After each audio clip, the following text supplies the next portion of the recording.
Pumpkin Soup by Helen Cooper.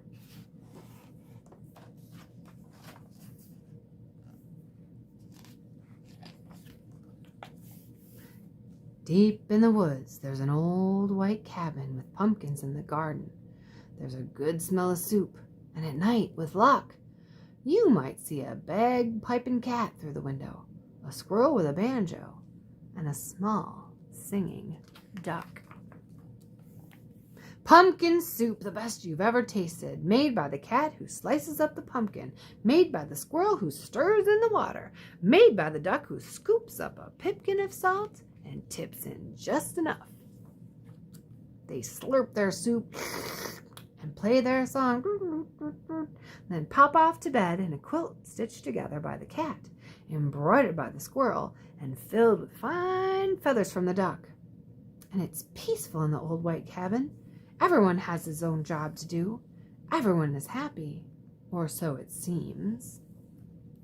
But one morning, the duck woke up early.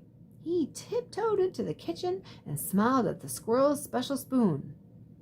"Wouldn't it be fine," he murmured, "if I could be the head cook?" He drew up a stool, hopped on top, and reached until his beak just touched the tip of the spoon. Kerplonk! Down it clattered. Then Duck trotted back to the bedroom, held up the spoon, and said, "Today it's my turn to stir the soup." "That's mine!" shrieked the squirrel. "Stirring is my job. Give that back." "You're much too small," snapped the cat. "We'll cook the way we always have." But Duck held on tight until the squirrel tugged with all its might, and whoops! The spoon spun through the air and bopped the cat in the head. There was trouble, a horrible squabble, a row, a racket, a rumpus in the old white cabin.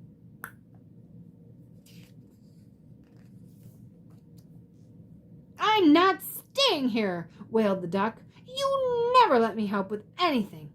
And he packed up a wheelbarrow, put on his hat, and waddled away. "You'll be back," stormed the cat, "after we've cleaned up." And the squirrel shook his spoon in the air. But the duck didn't come back. Not for breakfast. Not for lunch. "I'll find him," scoffed the cat. "He'll be hiding outside. I bet he's in the pumpkin patch." But the duck was not in the pumpkin patch. They could not find him anywhere. So they waited all that long afternoon. The cat watched the door. The squirrel paced the floor. "That duck will be sorry when he comes home," they muttered. But the duck didn't come home, not even at soup time. Yuck. Salty. Too much salt. The soup wasn't tasty. They made it too salty. They didn't feel hungry anyway. They both sobbed over supper, and their tears dripped into the soup and made it even saltier. "We should have let him stir the soup," sniffed the squirrel. "He was only trying to help," wept the cat. "Let's go out and look for him." The cat and the squirrel were scared as they wandered down the path in the dark, dark woods. They feared for the duck all alone with the trees and the foxes and the wolves and the witches and the bears, but they couldn't find him. On and on they trudged until they reached the edge of a steep cliff. "Maybe he fell down that," wailed the cat. "I'll save him," squeaked the squirrel, and he climbed down on a long, shaky rope. He searched all around on the ground, but he couldn't find Duck.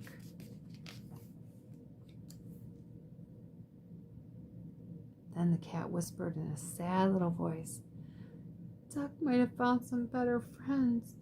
"He might," sighed the squirrel. "Friends who let him help." And the more they thought about it, as they plodded back, the more they were sure they were right. It was this soup made Duck famous. How does he do it? They go in thin, they come out fat. Menu, soup, Duck's Kitchen.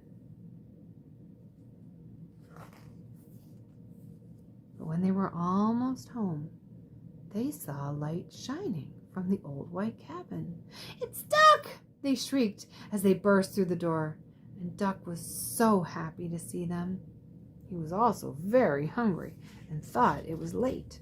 And though it was late, they thought they would all make some pumpkin soup. When Duck stirred, the cat and the squirrel didn't say a word. Not even when the duck stirred the soup so fast that it slopped right out of the pot. Not even when the pot got burnt. Then the duck showed Squirrel how to measure out the salt, and the soup was still the best you ever tasted. So once again, it was peaceful in the old white cabin until the duck said, "I think I'll play the bagpipes now."